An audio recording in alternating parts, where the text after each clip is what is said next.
Axelay is a hot little number that may have passed you by back in the day, although with this cool box art you may have rented it at least once. Developed by Konami, it came out in 1992 and proved to be one of the few decent shoot-'em-ups for the Super Nintendo. It also broke the mold by alternating between top, down, and side view for each level.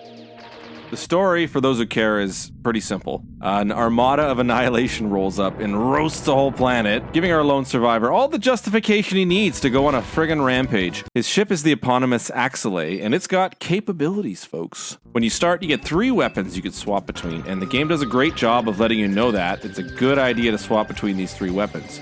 Like, right out the gate, they hit you with this arrangement of enemies. And it's here you realize that your straightforward shot just won't cut it. And instead, you need to switch to this 360-degree double shot that fans forward the longer you hold. It's this. As you crack on, more weapons get added to your arsenal, and you can choose your favorites at the start of each level or after every continue. Now, here's something that confused me at first. You have 2 different shots, a regular shot and a missile shot.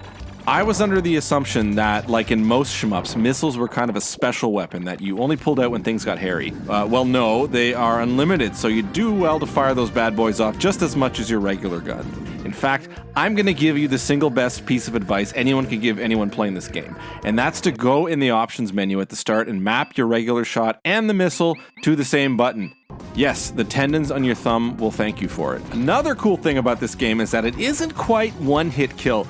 If an enemy projectile hits you, you actually lose the use of the weapon you had equipped.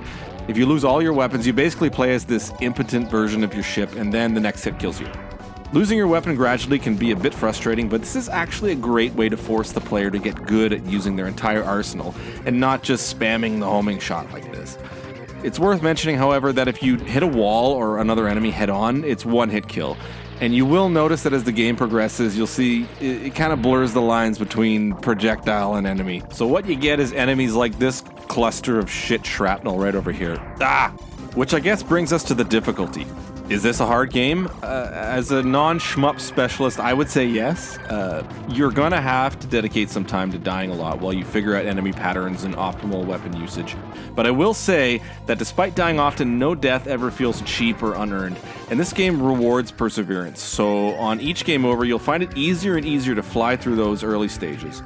And if the heat is too hot, Konami went and included an easy mode, which dials back the chaos just a bit. Which may be necessary because the last level is friggin' brutal. I mean, look at this. Speaking of look at this, let's talk about the graphics. Axelay is one nice looking game. The top-down stages in particular use a Mode 7 effect, which no doubt elicited a few oohs and ahs back in the day. I love this level here with the multiple layers in the city below. And here we have a lava worm, and no one's gonna tell me that's not cool. The enemies are awesome, as you can see, especially the bosses, who are all made up of multiple scrolling and rotating parts. Like, look at this. And this. Konami really has to go... And look at this! That's the guy from the box! See? There's an element of spectacle that needs to go into games like this, and Axelay thankfully delivers. Now, as far as the music is concerned, I can't say that I was particularly floored by what I heard. None of the tunes were really memorable, and there's just something about synth brass that just makes me write a whole piece off. The sound effects were decent, however, which is important in a shoot-'em-up because you're going to be hearing shooting and exploding sounds often. There needs to be the right amount of squish and crunch, and I don't know how else to better explain that. Also, the voice sample used when you select your weapon loadout is pretty crisp. Arms installation is complete. Good luck. All things considered, we have ourselves one great game right here. Konami really put some love into this game, and everything from the way weapons are introduced to how your ship moves versus the enemy projectiles feels perfectly measured and balanced. The Mode 7 levels may look gimmicky, but they play very well, and some sorcery must have been involved in getting this pretty game running the way it does on the Super Nintendo with minimal slowdown. I would dock it points on the music and maybe the fact they should have just made both weapon fire using the same button in the first place. Yeah. If you're looking to play this game today, you might need to shell out for the cart, as it's one of those games that didn't sell particularly well, and it isn't being made available on any modern console. Last I checked, a loose cart is close to around 75 USD, which is steep for what you can probably blast through in a weekend. But luckily, I don't factor that into the score, so Axelay, fantastic shoot 'em up, and a solid 8.8 out of 10 as far as I'm concerned.